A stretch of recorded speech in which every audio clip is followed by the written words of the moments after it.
at the time when Miles was really stretching out, and I kind of feel like that phase started with the last jazz record that you guys made, which was the Nefertiti album. Can you just explain one thing? What was the philosophy behind the title track, Nefertiti, in which you nor Miles took a solo and you let Tony Williams and Ron Carter just run rampant with experiment? Like, that was just unheard of at the time. Like, or were you guys just like, roll the tape, Tio, start the tape and just start going? Like, what was the philosophy behind that particular session in which you guys did a 7-minute jazz song with no solos in it and just let the rhythm section go crazy?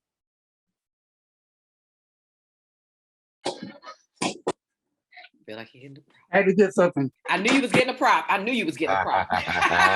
love it. There you go. Let's go. You see this? Yeah. Nefertiti. You're holding up a statue of Nefertiti. I made this when I was 15. I was 15 years old. Wow. And I got it from the school before they got a hold of it themselves, I made this. No. This is a replica of the one that they have in the Berlin Museum.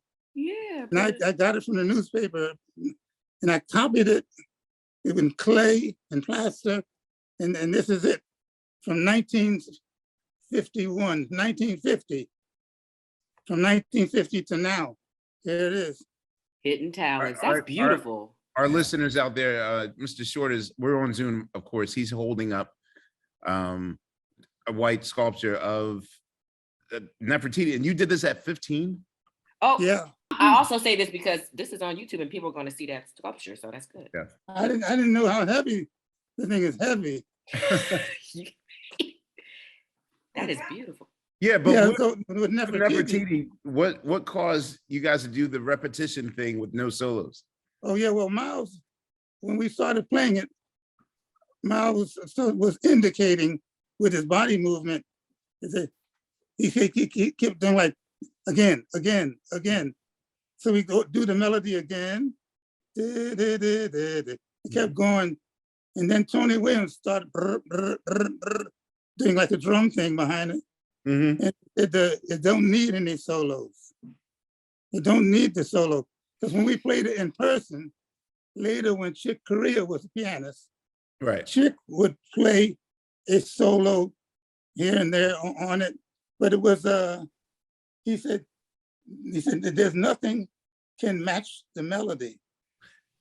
Yeah. He said, what we heard, I went to Sweden and got one of those awards in Sweden. Mm-hmm. And they made an arrangement of Nefertiti, which is the baddest arrangement I've heard so far.